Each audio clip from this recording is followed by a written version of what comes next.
Good morning, my brothers and sisters. It is episode 55 of Be With Me, and we have been through the rather brutal crucifixion of Jesus. And I'm going to title today that Awe Isn't Enough. And I'm so glad that you're here, and I'm so glad that you are entering this podcast, Be With Me, 7 Minutes of Biblical Wonder, which is kind of the same thing as awe.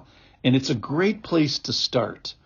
But we want to go a little bit further. We want to go towards belief. So Jesus gets crucified, and there are people, specifically we're going to look at the centurion today, who respond in faith to watching Jesus die. So let's pick up the story with the last few seconds of Jesus' life. And Jesus cried out again with a loud voice and yielded up his spirit. We know he cried out,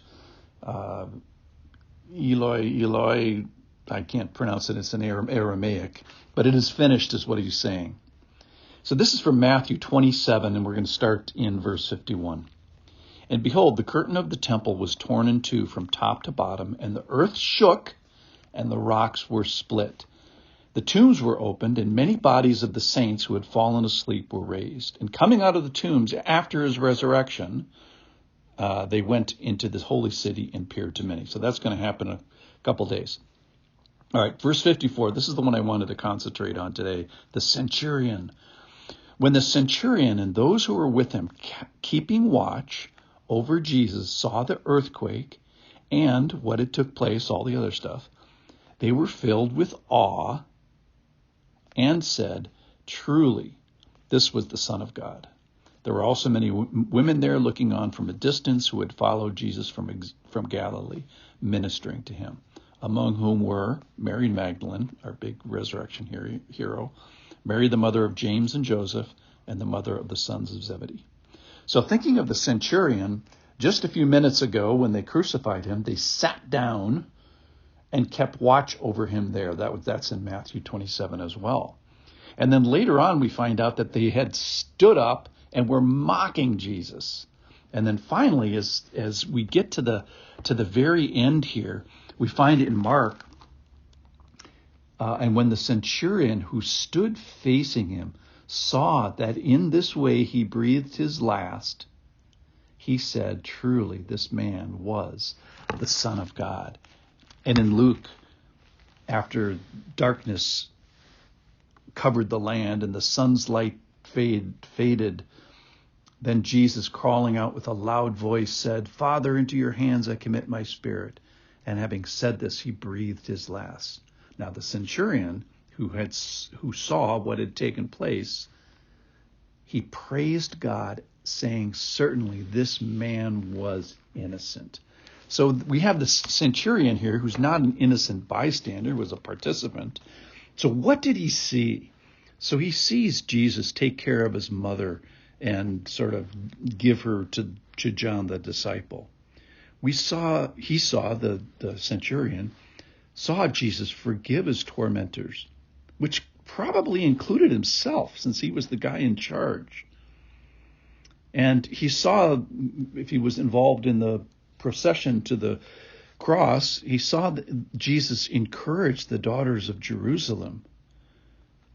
And whatever happened with the father, whether the father withdrew himself or was very present with Jesus in a present way, he didn't have to debate that because he saw it. He knew it. And then most importantly, I think, is he saw how Jesus suffered. So 1 Peter chapter 2 talks about that. He did not revile when he was reviled. And he was an experienced crucifixion guy, very likely. And Jesus here is leaving his followers an example about how you suffer. And when he suffered, he didn't threaten it, but he continued to entrust himself to the Father. So he was a careful observer. In fact, Mark says he said he stood facing Jesus.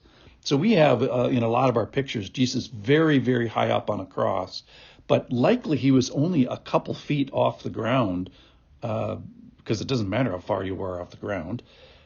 And when he stood facing him, he was almost face to face with Jesus, maybe just a like a super tall guy, like somebody from the NBA, you'd stand facing face to face with them. But I like what the centurion does. He stood face to face. He was an observer, and he was an observer of, like it says in Matthew here, about what took place. So there was some natural stuff. So he sees the sun's light fail. He sees the earthquake. He sees the earth shook. He sees that rocks are split. He doesn't probably see yet that bodies are raised. This is a very local event for them.